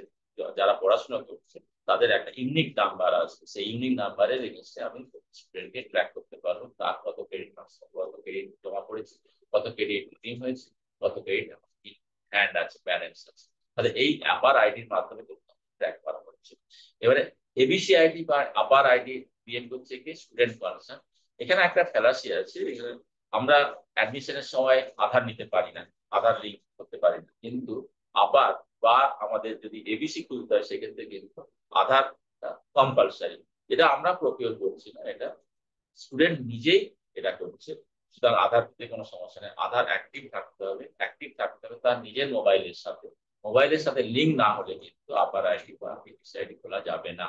তাহলে এইগুলো আমাদের হাতে নিয়েই এবিসি আইডি খুলতে হবে, যাতে করে আমার ক্রেডিটটা জমা থাকে। কিভাবে কাজটা হয় আমি আগেই বললাম, ন্যাট ন্যাশনাল একাডেমিক ডিপোজিট, সেটা কিন্তু তার দুটো পার্ট আছে, একটা হচ্ছে একাডেমিক ব্যাংক অফ ক্রেডিট বা আপার, আরেকটা বলা হচ্ছে যে ন্যাশনাল একাডেমিক ডিপোজিটরি ন্যাট। ন্যাটটা কে হ্যান্ডেল করছে, সেটা ইনস্টিটিউট করছে, হায়ার এডুকেশন ইনস্টিটিউট করছে, অর্থাৎ নেতাজি সুভাষচন্দ্র ইউনিভার্সিটি বা দিল্লি ইউনিভার্সিটি বা কলকাতা ইউনিভার্সিটি, এরা মেনটেন করছে। যাবতীয় ক্রেডিট অ্যাওয়ার্ড করা হচ্ছে স্টুডেন্টদের, সেটাকে আমাদের আপলোড করে দেওয়া হচ্ছে, যে নির্দিষ্ট টেমপ্লেট আছে বা ফরম্যাট আছে সেই ন্যাডে আপলোড করে দেওয়া হচ্ছে। স্টুডেন্ট কি করছে সেটা অটোমেটিক্যালি এবিসি তে রিফ্লেক্টেড হচ্ছে, অর্থাৎ ন্যাড হ্যান্ডেল করছে বা ন্যাডে ডেটা আপলোড করছে higher education institution like universities, তারা আপলোড করে দিচ্ছে। সেখানেও কিন্তু আমরা একটু খেয়াল করলে দেখা যাবে 21-22 থেকে এটা কিন্তু আমাদের চালু হয়েছে, 21-22 সেশন। তাহলে 21-22-এর পর থেকে যে সমস্ত স্টুডেন্টরা ভর্তি হচ্ছে এবং তাদের যে রেজাল্ট বেরোচ্ছে, সেই তাদের মার্কশিটে, অ্যাডমিট কার্ডে এবং এনরোলমেন্ট সার্টিফিকেটে কিন্তু এবিসি আইডিটা মেনশন করা দেওয়া হচ্ছে। যদি কারণ না থেকে থাকে তারা ইমিডিয়েট এবিসি আইডি ক্রিয়েট করো, এটা it has been mandatory by the university. তাহলে এইটা করে আমাদের যখন ফর্ম ফিল আপ হবে, এক্সামিনেশন ফর্ম ফিল হবে, তখন ওগুলোকে আমাদের দিয়ে দিতে হবে, যাতে করে আমাদের পরবর্তীকালে মার্কশিটে রিফ্লেক্টেড হয়। শুধু মার্কশিটে রিফ্লেক্টেড হবে না, এটা আমাদের সঙ্গে সঙ্গে ন্যাডের সাথে লিঙ্ক হয়ে যাবে, কারণ আমরা ওই এবিসি অনুযায়ী যে সমস্ত ক্রেডিট অ্যাওয়ার্ড করা হচ্ছে ইউজি বা পিজি, তাদের কিন্তু ওই ন্যাডে আপলোড করা হচ্ছে, যাতে করে স্টুডেন্টরা হাতে এবিসি আইডি আছে, স্টুডেন্টরা এবিসি আইডি দিয়ে ক্রেডেন্সিয়াল দিয়ে তারা কিন্তু দেখতে পাবে তারা যে সারা বছর পর পড়লো ইউনিভার্সিটির রেজাল্ট গুলো, তার এগেন্স্ট তার কত ক্রেডিট জমা করলো। তাহলে আমার জমা পড়া, আমি ফার্স্ট ইয়ারে জমা পড়লো, আমি দেখতে পাচ্ছি অ্যাজ এ স্টুডেন্ট আমার এবিসি আইডিতে এই ক্রেডিট জমা পড়ে। আমি চাকরি সূত্রে আমি বম্বে চলে গেলাম, আমি মহারাষ্ট্র বম্বে ইউনিভার্সিটি ভর্তি হলাম, সেখানে আমি আবার সেকেন্ড ইয়ারটা পড়লাম। হতেই পারে ন্যাশনাল ন্যাশনাল এডুকেশন পলিসি বলা হচ্ছে যে you are permitted to pursue your higher education in other college, কারণ ওই মোবিলিটির কথা বলা হচ্ছে। কারণ আমি 1 বছর করেছি, সেকেন্ড ইয়ারে আমার কোনো কারণে ড্রপ আউট হয়ে গেছি বা অন্য জায়গায় চলে গেছি, তাহলে আমি সেখানে গিয়ে আমি করতে পারবো। তাহলে সেখানে ভর্তি হলে আমি আবার সেকেন্ড ইয়ার কিছু ক্রেডিট আর্ন করলাম। আমার তো অলরেডি নেটে নেতাজি সুভাষ ইউনিভার্সিটি কিছু ক্রেডিট আপলোড করেই দিয়েছে। আবার মহারাষ্ট্র গভর্নমেন্ট ইউনিভার্সিটি কিছু ক্রেডিট 1 বছরের দিয়ে তাকে ডিপ্লোমা দিয়ে দিত 1 বছরের মাথায়, সেকেন্ড ইয়ার এসে ডিপ্লোমা, সেটা আবার থার্ড ইয়ারে কলকাতায় ফিরে এলো, থার্ড ইয়ার আবার নেতাজি সুভাষ ভর্তি হলো। হ্যাঁ, তাহলে তাকে ফিজিক্যালি আর নাম্বার এদিক ওদিক করতে হচ্ছে না, ট্রান্সফার করতে হবে, সবই কিন্তু ক্লাউডে আছে। এবিসির মাধ্যমে, এবিসি ব্যাংক অফ ক্রেডিটের মাধ্যমে সব মোবিলিটি হচ্ছে। তাহলে স্টুডেন্টকে আবার নেতাজি সুভাষে ব্যাক করবে থার্ড ইয়ার এবং ফোর্থ ইয়ার করবে। তাহলে এইভাবে বিভিন্ন সেমিস্টারে বিভিন্ন ইয়ারে গিয়ে সে জয়েন করতে পারবো, ছেড়ে দিলেও জয়েন করতে পারবে, যেটা আগে ছিল না। এখানে একটা নিয়ম হচ্ছে, যে ইউনিভার্সিটি, তাহলে আমি একাধিক ইউনিভার্সিটি পড়তে পারি আন্ডার এনইপি 2020। আমি এখানে ফার্স্ট ইয়ার করলাম এক্স ইউনিভার্সিটিতে, সেকেন্ড ইয়ার করলাম, থার্ড ইয়ারে আবার এক্স ইউনিভার্সিটি, পুরনো ইউনিভার্সিটি এলাম, তাহলে এইভাবে আমি 4 বছর করলাম। কিন্তু এখানে একটা বলা আছে যে আমি কাকে তাহলে ডিগ্রি দিতে বলবো, আমি তো 4টে ইউনিভার্সিটিতে পড়েছি। এখানে একটা কন্ডিশন বলা আছে, যে কন্ডিশন অনুযায়ী at least 50% of the total credit hour যে ইউনিভার্সিটি থেকে করবো সেই ইউনিভার্সিটি আমাকে ডিগ্রি দেবে। অর্থাৎ 160 ক্রেডিট যদি এখন টোটাল এনিওয়ে মিনিমাম করা আছে, এটাও ভ্যারি করছে ইউনিভার্সিটি, কেউ 160 করছে, কেউ 172 করছে, কেউ 180 করছে, কিন্তু মিনিমাম তাকে 160 করতেই হবে, কারণ 8টা সেমিস্টার, প্রত্যেক সেমিস্টারে তাকে 20 ক্রেডিট করতেই হবে, তাহলে 160 ক্রেডিট তাকে করতেই হবে। তাহলে এই 160 ক্রেডিটের 50% যে ইউনিভার্সিটি থেকে সে কমপ্লিট করবে, অর্থাৎ যে ক্রেডিট আর্ন হয়ে আছে আমার এবিসি ব্যাংকে, সেই ইউনিভার্সিটি আমি বলবো আমি মুম্বাই ইউনিভার্সিটি 20% করেছি, বাকি 30% আমি চেন্নাই ইউনিভার্সিটিতে করেছি, বাকি 50% আমি নেতাজি সুভাষে করি। তাহলে Netaji Subhas now ready to give the UG certificate, UG degree certificate. কিন্তু সেখানেও দেখে নিতে হবে নেতাজি সুভাষ ইউনিভার্সিটি কোর্স স্ট্রাকচারের কথা বলা আছে, সেই কোর্স স্ট্রাকচার অনুযায়ী ম্যাপিং দেখতে হবে, সে ওই কোর্স গুলো করেছে কিনা। এখানে অনেকটা ফ্লেক্সিবিলিটির কথা বলা আছে, আমি ওই যে 20% বম্বে ইউনিভার্সিটি বা 30% চেন্নাই ইউনিভার্সিটি, ম্যাড্রাস ইউনিভার্সিটি, আমাকে দেখে নিতে হবে আমার কোর্স স্ট্রাকচারের সাথে ম্যাপ করছে কিনা, তবেই আমি তাকে এই রিসিপ্টটা দেবো। ঠিক আছে, তুমি আমাকে 50% করে বাকি যে 50% 30-20 করে দেও, সেটা আমার কোর্স স্ট্রাকচারের সাথে বা কোর্স কারিকুলামের সাথে ম্যাচ করতে, সেটা আমাকে দেখে নিতে হবে। আমার যে কমিটি আছে সেই কমিটিতে মিট করতে হবে, তোমাকে আমি ডিগ্রিটা দিতে পারবো। তাহলে এই হচ্ছে আমাদের এবিসিআইডির ফান্ডা। তাহলে আমি আগেই বলেছি যে কিভাবে হবে credit assignment, credit activation, credit storage, ABC যে এটা কনসেপ্টটা সবটাই কিন্তু এনসিআরএফ দিয়ে হচ্ছে, ন্যাশনাল ক্রেডিট ফ্রেমওয়ার্কের মাধ্যমে হচ্ছে credit redemption and credit transfer. কথা বলছি ভীষণ ভালো বলা হচ্ছে, ভেরি লুসি কতক্ষণ চলে আচ্ছা। তাহলে এবিসি যে যুক্তিকতা বা সিগনিফিকেন্স, সেটা অলরেডি আমি ডিসকাস করে নিয়েছি। তাহলে এনইপি হয়তো এক্সিকিউশন লেভেলে প্রথম দিকে সমস্যা থাকবে, কারণ সমস্যা নতুন কিছু যদি সমস্যা থাকে, সেই সমস্যাগুলো যদি আমরা কোনো রকম ভাবে ওভারকাম করতে পারি, অনেক কিছু সুবিধা পাওয়া যাবে। যেমন আমাদের মোবিলিটির কথা বলা আছে, ওয়ান ইউনিভার্সিটি টু অ্যানাদার ইউনিভার্সিটির কথা বলা আছে, আমি কোনো পার্টিকুলার ইয়ারে ছেড়ে দিলাম, ফিরে আসতে পারি। এবং কনভার্জেন্স, সবচেয়ে বড় কথা লাইফ লং লার্নিং এবং কনভার্জেন্স এর কথা বলা আছে। কনভার্জেন্স বলতে এখানে আমরা মিন করছি যে বিভিন্ন ইউনিভার্সিটি, আগে যেমন একটা ব্যাপার ছিল আমি ওডিএল থেকে আসলে নেবো না বা অনলাইন করলে নেবো না, সেটা কিন্তু এনইপিতে অ্যাভয়েড করার চেষ্টা করা হয় বা রিমুভ করার চেষ্টা করা যায়। হার্ডনেসটা যে পড়াশোনার সুযোগ যদি পায় তাকে অ্যালাউ করতে হবে। এবং কনভার্জেন্স এর কি কথা বলা হচ্ছে, পার্ট টাইম হোক, ফুল টাইম হোক, ওডিএল হোক, অনলাইন হোক, সেখানে কোনো চলবে না। তাহলে এখানে আমাদের যেটা বলা হচ্ছে যে অনেকটা অ্যাক্সেসিবিলিটির কথা বলা হয়েছে, যে তুমি যে কোনো সুযোগ তুমি যদি পাও, তুমি যে কোনো কারণেই পড়াশোনা তোমার থেকে ছেড়ে দিতে হয়, you have the opportunity to continue your study wherever it is possible। এটা তোমাকে আর রেস্ট্রিক্ট করা হচ্ছে না, তোমার ইচ্ছেটাই বড় কথা।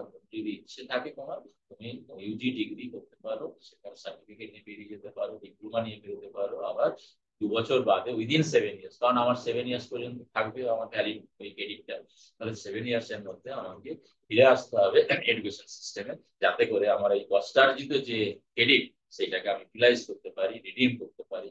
And once it is redeemed, once it is utilized, you cannot use again for another degree. Validity পিরিয়ডের কথা বলেছি যে 7 বছর পর্যন্ত ভ্যালিড থাকবে, আর এটা আমাদের 21-22 পর্যন্ত 21-22 থেকে চালু হয়েছে, অর্থাৎ 21-22-এর আগে আমরা যারা 21-22-এর আগে পড়াশোনা করি তাদের কোনো এবিসি আইডি নেই এবং আমাদের কোনো ক্রেডিট আর মোবিলিটি পাবো না। কিন্তু 21-22 সেশন থেকে যারা পড়ছে তারা এই ফেসিলিটিটা পাবে, ক্রেডিট অ্যাকুমুলেট করতে পারবে, ক্রেডিট ট্রান্সফার করতে পারবে এবং ক্রেডিট রিডেম করতে পারবে। এবং আমাদের যারা স্টুডেন্ট যদি এখানে কেউ থেকে থাকে বলতে পারি যে আমাদের প্রায় ইউজি এবং পিজি মিলিয়ে প্রায় 30 থেকে 35 হাজার ডেটা আপলোডেড হবে, তাই তো হিল্লোল? 30 থেকে 35 হাজার ডেটা আমরা আপলোড করেছি নেটে, এবং সেই ছেলেমেয়েরা আমাদের ওই এবিসি থ্রুতে, যাদের এবিসি দেওয়া আছে, আমাদের কিছু কিছু জায়গায় এবিসি না পাওয়ার জন্য আমরা লিঙ্ক করতে পারিনি, কিন্তু এটা আমাদের স্টুডেন্টদের সাথে, এটা স্টুডেন্টরা যদি এটা এগিয়ে আসে তাহলে আমরা পরবর্তীকালে ইন্টিগ্রেট করতে পারবো, যে যাতে তারা এনিওয়্যার এনি প্লেস তারা এটা অ্যাক্সেস করতে পারবে এই 21-22-এর। আরেকটা এখানে গুরুত্বপূর্ণ, ন্যাডের আলাদা একটা গুরুত্ব আছে, ন্যাশনাল একাডেমিক ডিপোজিট। এটা তো ইউনিভার্সিটি তরফ থেকে ক্রেডিট যে আর্ন করছে সেগুলোকে আমরা আপলোড করছি, কিন্তু স্টুডেন্টরা যদি মনে করে তাদের বিভিন্ন যে ভাইটাল ডকুমেন্ট, যেমন driving licence, pan, income tax document, insurance document, সেগুলোও কিন্তু নেটে রেকর্ড রাখতে পারেন, anywhere any time can access. তাহলে এটা একটা one time of digital deposit. তাহলে এটা শুধু একাডেমিক গুরুত্ব নয়, তার একটা অন্যান্য যে সব ভ্যালিড ডকুমেন্ট থাকবে সেগুলো অনেক সময় নষ্ট হয়ে যেতে পারে, রাখা যেত, লাইসেন্স থাকতে পারে, ড্রাইভিং লাইসেন্স রাখতে পারে। তাহলে এইগুলো কিন্তু আমরা অন্য পারপাসেও নেটটা ইউজ করতে পারি। একাডেমিক যে ইনপুট, একাডেমিক যে ক্রেডিট, সেগুলো তো ইউনিভার্সিটি ছাড়া কে দেবে? সেটা আমি স্টুডেন্ট হিসেবে আমি আমার ক্রেডিটটা আপলোড করতে পারি না, সেখানে ইউনিভার্সিটি দেবে। ইউনিভার্সিটি ডিগ্রি অ্যাওয়ার্ডিং যে অর্গানাইজেশন, যে ইনস্টিটিউটগুলো আছে, তারাই সেখানে আপলোড করছে। তাহলে এখানে দুটো বিষয়, একটা হচ্ছে ন্যাট, ন্যাশনাল একাডেমিক ডিপোজিটরি, আর একটা হচ্ছে এবিসি। তো ABC is handled by the student council, আর NAD is handled by the, basically for academic purpose, handled by the university council। যারা এখানে কিন্তু কলেজও করতে পারে, কারণ ইউনিভার্সিটির হাতে তো ডেটা থাকছে, সেটাকে আমরা যেমন সেন্টারে ইউজি এবং পিজি করতে পারি, আপলোড করতে পারি, যেমন ক্যালকাটা ইউনিভার্সিটির আন্ডারে যদি কোনো একটা কলেজ থাকে তারা কিন্তু করতে পারবে, কারণ ডিগ্রি কে দিচ্ছে? ইউনিভার্সিটি। ক্যালকাটা ইউনিভার্সিটির যে পরীক্ষা দপ্তর, তারা এটা আপলোড। এটা এটা অনগোয়িং প্রসেস। অন্যান্য ইউনিভার্সিটি করেছে কিনা জানি না, কিন্তু আমাদের ইউনিভার্সিটি প্রায় 30 থেকে 35 হাজার ডেটা আমরা আপলোড করে দিয়েছি, যারা অলরেডি ক্রেডিট পেয়ে গেছে, মার্কশিট পেয়ে গেছে, এবং যাদের এবিসি আইডি আছে তারা কিন্তু লগ ইন করে দেখতে পারে তাদের ক্রেডিট, কিন্তু তাদের ক্রেডিট জমা আছে, তাই তো? এটা আমি আগেই বলে দিয়েছি, আর বলছি না। রিকোয়ার্ড নাম্বার অফ ক্রেডিট, এটা খুব ইম্পর্টেন্ট। আমাকে পেতে হবে মিনিমাম নাম্বার অফ ক্রেডিট, আমাকে আর্ন করতে হবে, নাহলে তো আমি ক্লেম করতে পারি না। ওই যে বললেন 50%, আমি আমার পেরেন্ট, সেক্ষেত্রে আমার পেরেন্ট ইউনিভার্সিটি হবে 50%, যেখানে আমি কমপ্লিট করছি সেটা 50%, আর বাদ বাকি যেগুলো করছি সেগুলো আমি 20%, 10%, আমি একাধিক ইউনিভার্সিটি করতে পারি। 10% এক জায়গাতে করতে পারি, 20% এক জায়গাতে করতে পারি, আবার 5% এক জায়গাতে করতে পারি। তাহলে সব যে কোনো, এটা ফ্রি এন্ট্রি, ফ্রি এক্সিটের কথা বলা আছে, যে কোনো জায়গা থেকে আমি নিয়ে আসতে পারি। তাহলে এই যে, আর বাকি যে 50%, সেটা হচ্ছে আমার পেরেন্ট ইউনিভার্সিটি। 50% আমি যেখান থেকে করবো সেখান থেকেই আমি বলবো এই ক্রেডিট আমি ফুলফিল করেছি, এই ক্রেডিট আমি আর্ন করেছি, now you can give me the degree certificate. তাহলে এই হচ্ছে আমাদের কনসেপ্ট। এটা এটা আমার পার্সোনাল, আমি এক্সপেরিমেন্ট করছিলাম, জিনিসটা কি, এটা করবে কিনা আমি জানি না। ডিজি লকারটা দেখুন।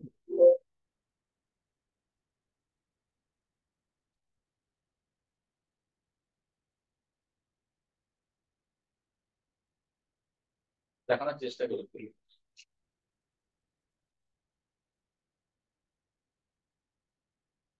এখানে 3 ভাবে আমাদের করা যায়, লগ ইন করা যায়, মোবাইল দিয়ে চেষ্টা করছি।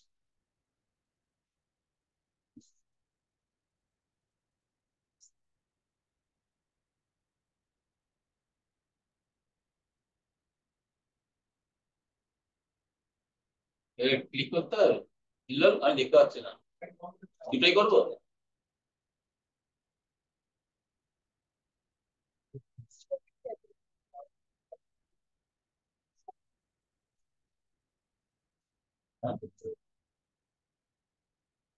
হ্যাঁ,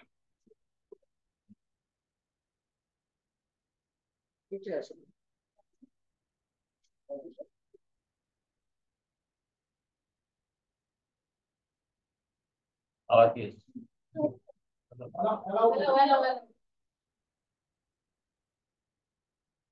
এই নাও, এটা হচ্ছে একাডেমিক ব্যাংক অফ ক্রেডিট। যেহেতু আমাদের কোনো ক্রেডিট আমরা আর্ন করিনি প্রায় টু 21-22, সেই জন্য 0 দেখাচ্ছে। এটা যারা আমাদের স্টুডেন্ট আছে তারাও এরকম academic bank of credit account খুলে তারা দেখতে পারবে। এক্সপ্লেন করছিলাম কি হয়, যে ক্রেডিট পয়েন্টস অ্যাকুমুলেট হবে। আমি বিভিন্ন ইউনিভার্সিটি থেকে আমি আর্ন করলে এখানে জমা পড়বে। আমার যদি এবিসি, আমি এই এবিসি লিঙ্ক করতে হবে আমার ইউনিভার্সিটি। আমি যদি কোথাও কোনো সার্টিফিকেট কোর্স করি বা ডিপ্লোমা কোর্স করি, তাহলে সেক্ষেত্রে আমাকে এই এবিসি আইডি দিয়ে দিলে আমার ওই ইউনিভার্সিটি নেটের থ্রু দিয়ে আপলোড করে দেবে। তাহলে আমি এখানে দেখতে পাবো যে কত ক্রেডিট পয়েন্ট আর্ন করেছি। এনসিআর এর ওয়েটেজ এখানে চলে আসবে, আর এটা কি ক্রেডিট ক্রেডিট ক্রেডিট। এই হচ্ছে মেকানিজম। তাহলে যে যাদের নেই তাদেরকে আমি রিকোয়েস্ট করবো এই বিষয়টি ক্রিয়েট করে নিতে, এবং যারা পড়াশোনা করবে তারা ইমিডিয়েটলি তাদের ইউনিভার্সিটিকে প্রোভাইড করবে এগুলো, যাতে করে তারা নিজেদের মার্কস দেখতে পারবে, এবং পরবর্তীকালে তারা অন্য ইউনিভার্সিটি থেকে এবিসিআইডি দিয়ে দিলে তারা ওখান থেকে ট্রান্সফার করে নেবে ইউনিভার্সিটি। তাহলে এই হচ্ছে আমাদের মেকানিজম।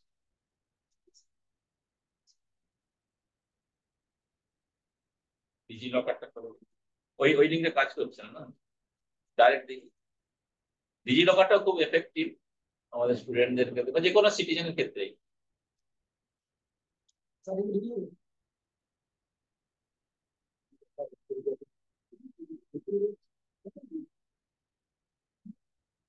এই হিল্লোলের কাছ থেকে শিখেছি।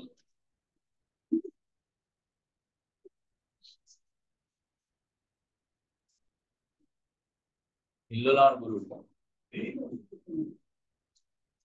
কি এসছে পিন ভুল।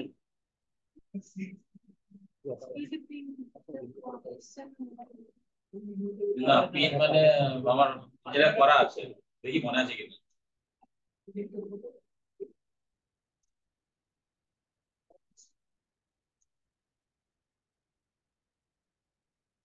নিচ্ছে না, না তোমার আছে খোলা? দাঁড়াও দাঁড়াও দাঁড়াও, আরেকবার ট্রাই করি।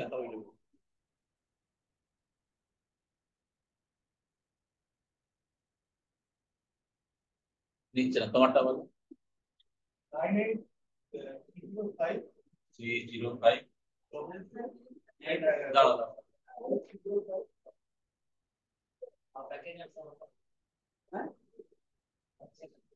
নিচ্ছে না। ও ব্যাকে প্রেস করতে হবে। না আমি তো কালকেই খুললাম গো। না আরেকবার ট্রাই করি।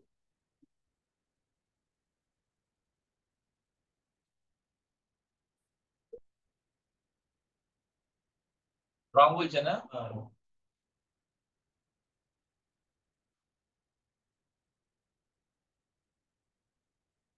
নিচ্ছে হ্যাঁ। কালকে ইয়ে হচ্ছে, ওটা ঠিক ছিল না, খুলতে আমরা খুলতে পারি।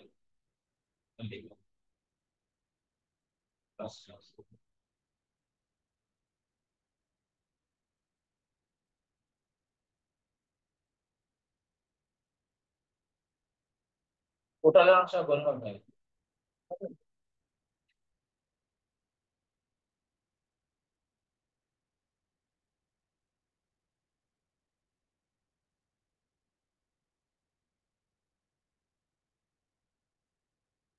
হ্যাঁ ক্রস।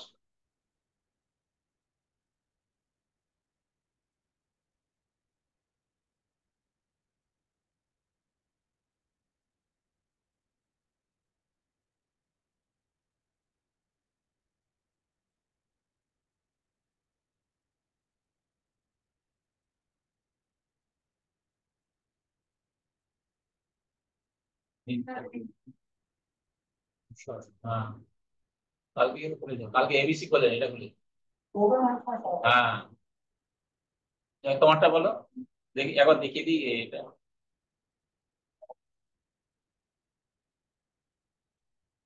বলো। হ্যাঁ 222। হ্যাঁ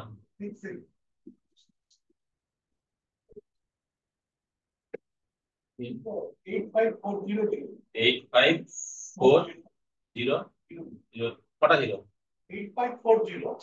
8540 আবার 0 দুটো 0 মানে 3টে 0 ওটিপি আছে দাও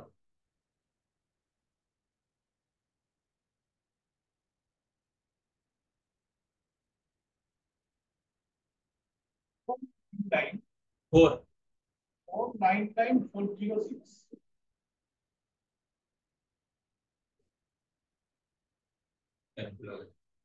আইকন হলো না। হ্যাঁ এইখানে আমরা এই ডকুমেন্ট গুলো আপলোড করে রাখতে পারি। তোমার কোনো ক্রেডিট আছে নাকি এখন? আচ্ছা এখানে আমি যেটা করেছি আমি আধার কার্ড আপলোড রেখেছি, প্যান আপলোড করে রেখেছি, ড্রাইভিং লাইসেন্স, এগুলো সব মানে যেগুলো ভাইটাল ডকুমেন্ট এখানে আপলোড করে রাখা যেতে পারে। আর ক্যারি করার দরকার না, আমি এখান থেকে দেখিয়ে দিতে পারবো। মানে এটা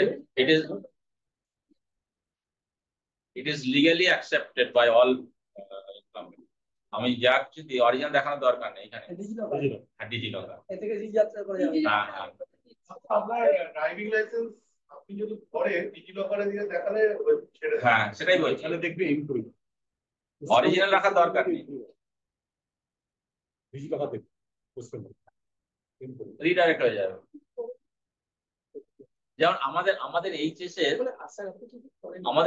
এর রেজাল্ট না, আমাদের ইয়ার পর্যন্ত জানি, আমরা তো অনেক রিসেন্ট 10-12 বছর আগে পর্যন্ত এইচএস এর রেজাল্ট আপলোড করে দিয়েছি।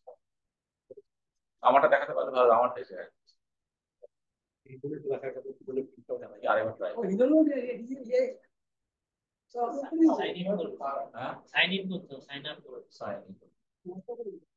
এটা আমি সবাইকে বলবো করে নিতে নিজেদের সুবিধার্থে। করেছেন?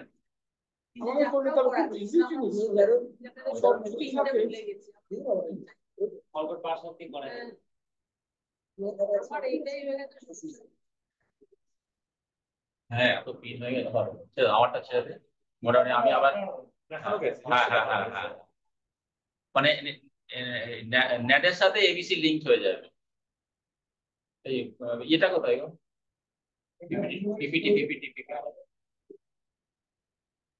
ওই যে আমি মোটামুটি দেখানোর চেষ্টা করলাম কিভাবে এটা অপারেট করে ডিজিলকার এবং এবিসি। তাহলে as a student as individual আমি এবিসি আইডিটা খুলে নেবো, খুলে নিলে আমার ইউনিভার্সিটি জানিয়ে দেবো, university will link the ABC ID with the credit, এবং সেটা আমি অ্যাজ এ স্টুডেন্ট ইন্ডিভিজুয়াল ক্যাপাসিটিতে আমি দেখতে পাবো আমার কত ক্রেডিট জমা আছে।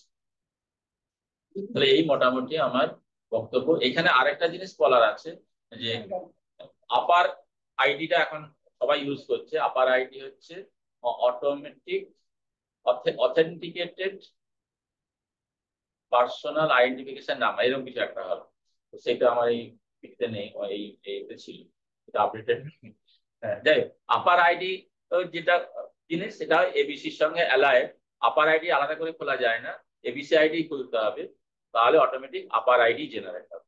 তো এই হচ্ছে মোটামুটি আমাদের কনসেপ্টটা।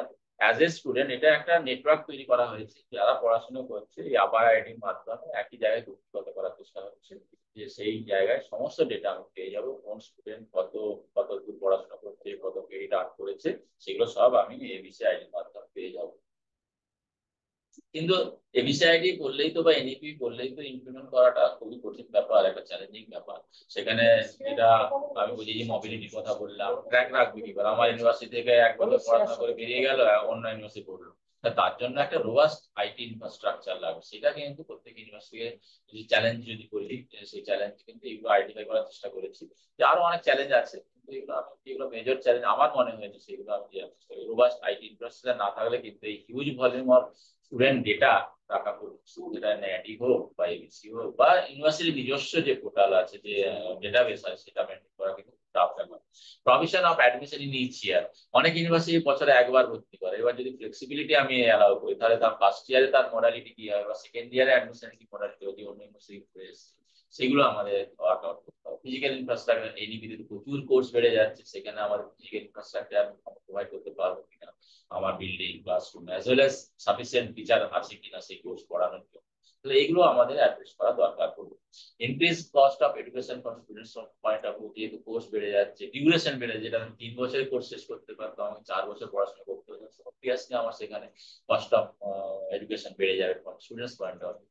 আর এটা তো সবচেয়ে বড় challenge of internship for all university, যেগুলো গ্রামাঞ্চলে কলেজ, সেখানে আমি কিভাবে তাকে প্লেস করবো কোম্পানি। ইন্টার্নশিপ মানে অন জব ট্রেনিং এর কথা বলা হচ্ছে, অর্থাৎ সেখানে কাজের জায়গায় তার যে হোলিস্টিক ডেভেলপমেন্টের কথা আমরা বলছি, যে তার team building, leadership, interpersonal communication, এগুলো ডেভেলপ হবে। কিন্তু শুধু ক্লাসরুমের মধ্যে তো হবে না, তাকে আমাদের সোসাইটিতে নিয়ে যেতে হবে, তাকে আমাকে কোম্পানিতে নিয়ে যেতে হবে, ফার্মে নিয়ে যেতে হবে। ইন্টার্নশিপ সেটা কার মাধ্যমে? ইন্টার্নশিপের মাধ্যমে।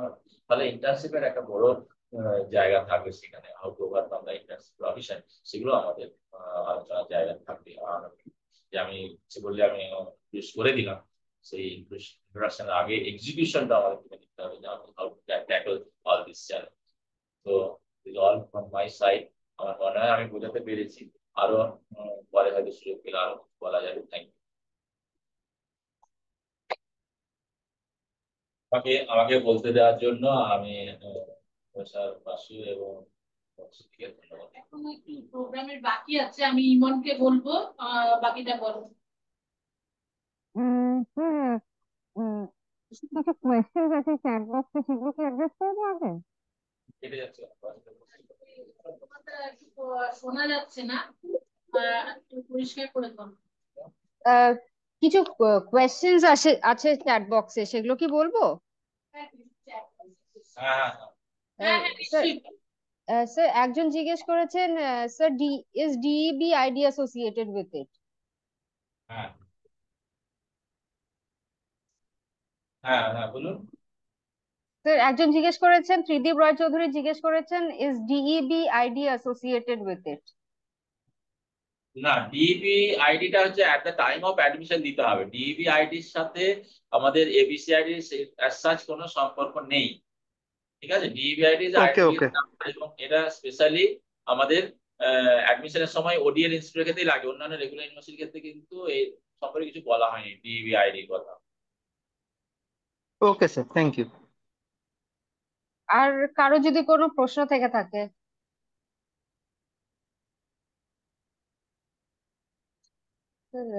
নেই মনে হয়। চ্যাট বক্সে কারোর প্রশ্ন থেকে থাকলে চ্যাট বক্সে পোস্ট করতে পারেন।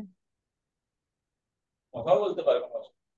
যদি হ্যাঁ ওটা এর পরের অংশটা বলো, ততক্ষণ চ্যাট বক্সে যা যা প্রশ্ন হ্যাঁ। আসবে এখন উল্লেখ করে তারপর লাস্টে sir. Thank you, sir, for your very informative and engaging lecture on EBC ID. Your lecture has clarified to us the various nuances of EBC ID and how it goes towards fulfillment of the tenets of NEP 2020. Now, moving on to the next part of our webinar, we will now move on to the address of Professor Chandan Basu, our NEP coordinator. Dr. Chandan Basu is currently Professor of History in the School of Social Sciences, Netaji Subhash Open University. His areas of research are the development of left ideology and politics in West Bengal and the social history of Bengal. In addition to numerous publications and research presentations, he is a council member of Paschim Bongo Itihas Samshad, ISI, and is a Board of Studies member in the Department of History, NSOU. I now request Professor Basu to begin his address. So please.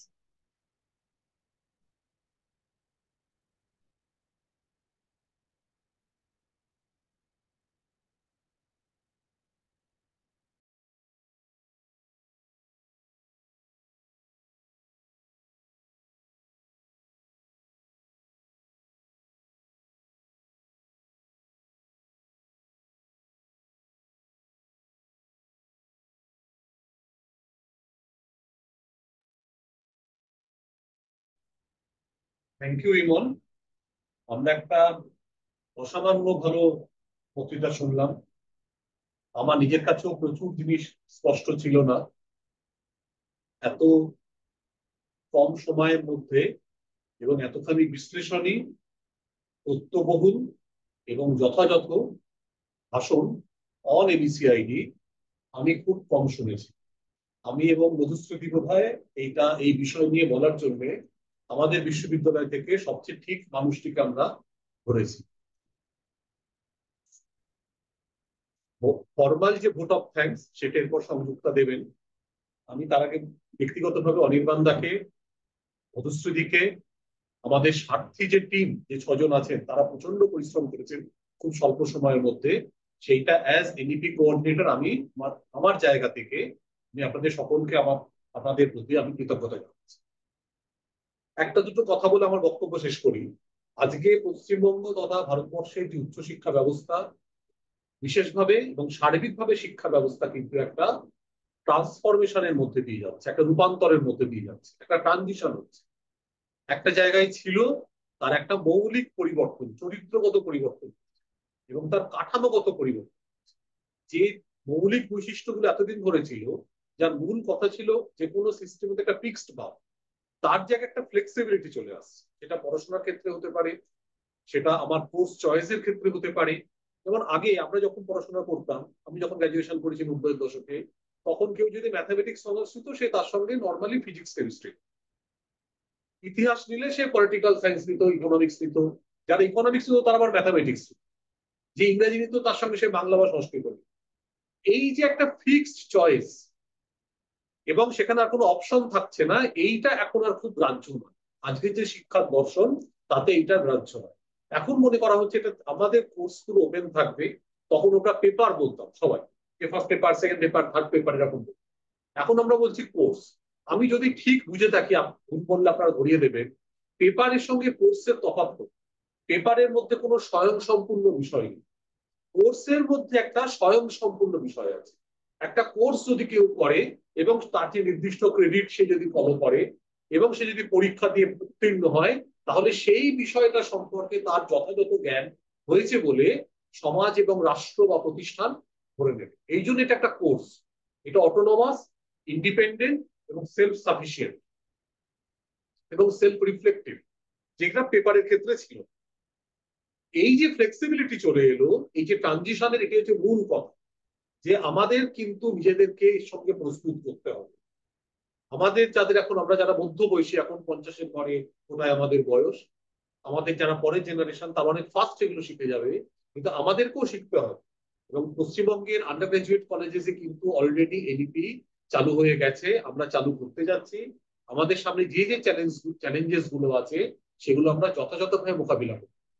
এবং আপনারা জানেন, যারা আমাদের student তারা জানেন যে যে কোনো ওপেন ইউনিভার্সিটির ক্ষেত্রে একটা মস্ত বড় চ্যালেঞ্জের জায়গা হচ্ছে তার সেলফ লার্নিং মেটেরিয়াল তৈরি করা। অন্য জায়গায় যেখানে শুধু সিলেবাসটা তৈরি করে দিলে ধরে নেওয়া যেতে পারে যে টিচাররা গিয়ে ক্লাসে পড়িয়ে দেবেন, আমাদের ক্ষেত্রে কিন্তু সেই স্টাডি মেটেরিয়াল আমাদের তৈরি করে দিতে হয়। কিন্তু তৈরি করে জিনিসটা ক্ষান্ত হয় না, সেই স্টাডি মেটেরিয়ালকে আমাদেরকে অ্যাপ্রুভ করাতে হয় ইউজিসি কাছে।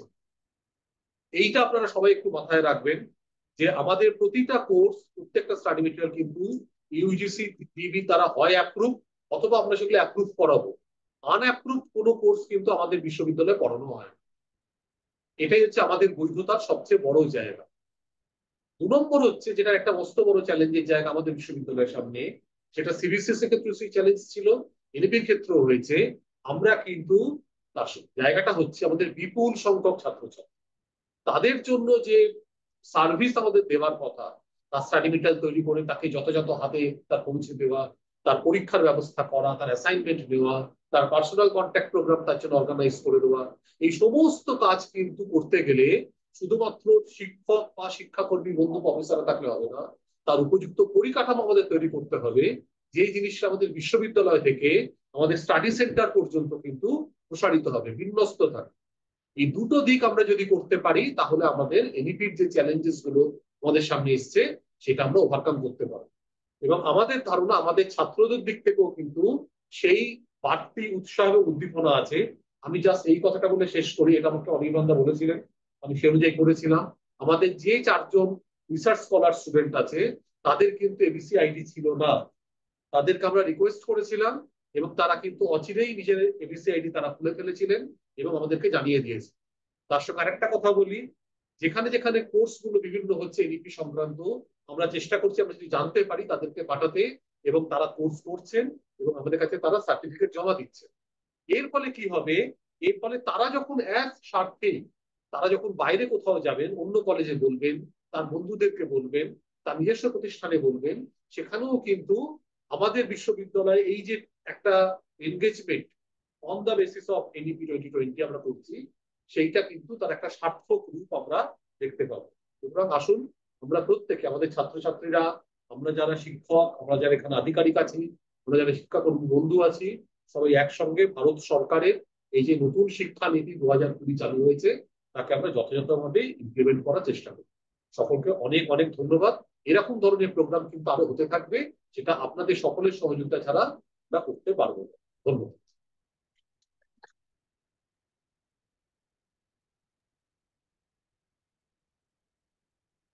Thank you, sir, for your. আর কোয়েশ্চেন এসছে? ম্যাম একটা কোয়েশ্চেন এসছে যে মানে আমি যেটা বুঝছি মানে এনইপিটিএল কোর্স যদি কেউ নেয় আর যদি সার্টিফিকেট আর্ন করে মানে 2021 অনওয়ার্ডস, তাহলে কি সেটা এবিসি তে সেটা ক্রেডিট আর্ন হবে কিনা? NPTEL NPTEL. হ্যাঁ, স্বয়ং কোর্স করলেও কোনো অসুবিধা নেই, মানে অটোমেটিক ডিজিলকারে চলেই যাবে। এবিসিআইডি থাকলে ওখান থেকে পেড মোবিলিটি হয়ে যাবে এবং আমাদের যে সমস্ত পরিচিত এনপিটিএল বা স্বয়ং যে সমস্ত কোর্সগুলো আছে ক্রেডিট ট্রান্সফারের ফেসিলিটি আছে, সেটা ওই এবিসি ব্যাংকের মাধ্যমেই কোনো অসুবিধা নেই। Thank you sir. ম্যাম তাহলে ভোট অফ থ্যাঙ্কসটা করুন। Over to Sanjukta, formal vote of thanks প্রোগ্রামটা দেওয়ার জন্য আমি অনুরোধ করবো Sanjukta. A very good afternoon to everybody who has been part of this webinar. I'm currently on my way back from work, so I hope you will excuse me being in a state of transportation. Thank you for giving me this opportunity to render a formal vote of thanks. To begin with, I would like to thank our Honorable VC, Professor Indrajit Lahiri, without whose leadership, guidance, and support, no academic endeavor of this institution would ever be successful. Thank you, sir. I would also heartily thank the Registrar of NSOU, Srimati Ananya Mitro, for her continuous help and cooperation in organizing this program. Thank you so much, ma'am. We as a team are also very grateful to Professor Chandan Boshu, NEP coordinator, for his timely and valuable advice while we were preparing for this webinar. Thank you so much, sir. This webinar would obviously not have been possible without the expertise of our esteemed speaker, Professor Anirban Ghosh, Director, SICA NSOU. His expert knowledge of the topic and lucid delivery of the same has helped our participants and audience to understand this novel idea of ABCID very clearly. Thank you so very much, sir. At this juncture, I will also extend my heartfelt thanks to my co-Sarthi here, Imon Ghosh, for comparing today's webinar in such a meticulous yet very lively manner. Thank you, Imon. We are most deeply obliged to Dr. Madhusri Ghosh, Sarthi Coordinator NSOU, for helping to bring us all together and guiding us every step of the way in understanding our roles as NEP Sarthis, as well as in organizing this current webinar. Thank you, Madhusri ma'am. The NEP Sarthis of NSOU have worked diligently to organize this program, and I'm proud to be part of such a team. I would take this opportunity to mention our names here. From the learner NEP Sarthis, we have Ananto Rai and Pradipto Sarkar. And from amongst the research scholars, we are Imon Ghosh, Rahul Dash, Shantanu Saha, and myself, Sangjukta Rai. Next, I would like to thank all the directors of all the schools of NSOU for their continuous efforts towards academic excellence, which imbues such programs as these. And as we all know, no webinar in today's date and time can ever run without a glitch unless there is a very efficient technical team. So thank you to the technical team of NSOU for making this webinar possible. I also take this opportunity to thank all officials, teaching and non-teaching staff of NSOU for their kind cooperation in making this program possible. Lastly, a big thank you is also due to all learners, scholars, and participants of this webinar whose participation has made this webinar fruitful. Thank you very much. Over to you, Iman.